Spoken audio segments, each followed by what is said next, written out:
Welcome to IELTS Preparation in Conversations, your go-to guide for mastering international English exams. Whether you're aiming for IELTS, TOEFL, or any other exam, we're here to help you prepare, practice, and perform your best. In today's episode, we'll be discussing the importance of conserving natural resources, offering valuable insights to boost your confidence. So get ready, take notes, and let's get you one step closer to your goal.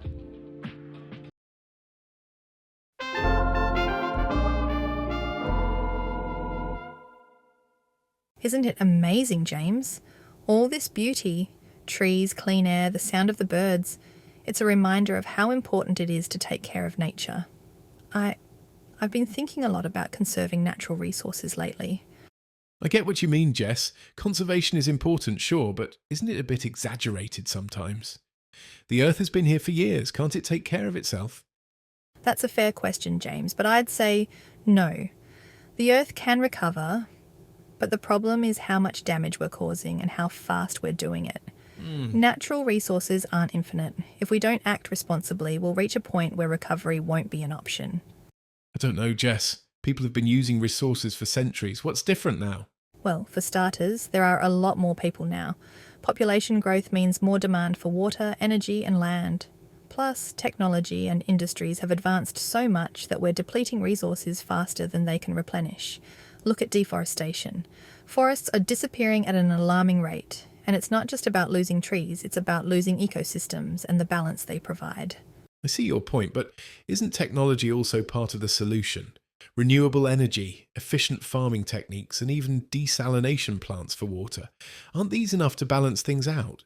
Technology is part of the solution, and I'm all for it. But it's not a silver bullet.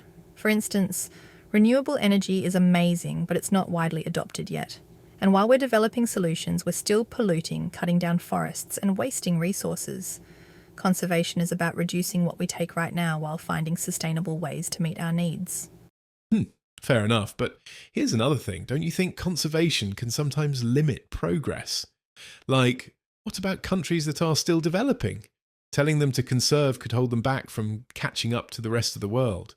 That's a valid concern, and it's why conservation needs to be fair and realistic.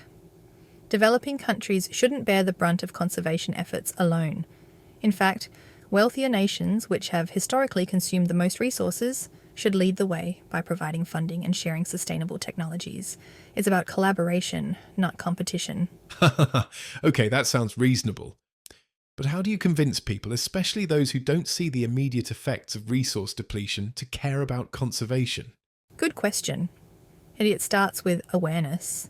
Many people don't realise how much their daily choices impact the environment. Small actions like using less water, recycling, or supporting sustainable products can make a big difference if everyone pitches in. Yeah. And then there's education. Teaching kids about conservation ensures future generations grow up understanding its importance. Education definitely helps, but what about big industries? Aren't they the real culprits when it comes to resource exploitation? Shouldn't they be held accountable instead of focusing on individual actions? Oh, absolutely. Industries play a massive role, and they should absolutely be held accountable. Governments need to enforce stricter regulations to ensure companies prioritise sustainability, but it's not an either-or situation. Industries and individuals both have roles to play. If consumers demand eco-friendly practices, companies will adapt to meet that demand. It's all connected. That makes sense. I guess I never thought about how much power consumers actually have. So, what's the most critical resource we need to conserve, in your opinion? It's hard to pick just one, but water might be at the top of the list. It's essential for life, and yet we waste so much of it. Freshwater supplies are dwindling in many parts of the world. If we're not careful, we could face serious shortages within our lifetime. Oof, that's a scary thought. I've definitely been guilty of leaving the tap running too long. Maybe it's time to change that. It's all about small steps, James. Every drop counts, literally. And conserving water is just one part of the bigger picture. If we all do a little, it adds up to a lot. You're convincing me, Jess. I'll admit I was a bit sceptical at first, but I see now how urgent and interconnected these issues are. Told you so. Seriously, though, it's conversations like this that can inspire change. If we can talk about it, we can act on it. Agreed. Thanks for opening my eyes to this, Jess. I'm going to start thinking more about how I use resources and maybe even talk to others about it. That's the spirit, James. Thanks for being open to the conversation.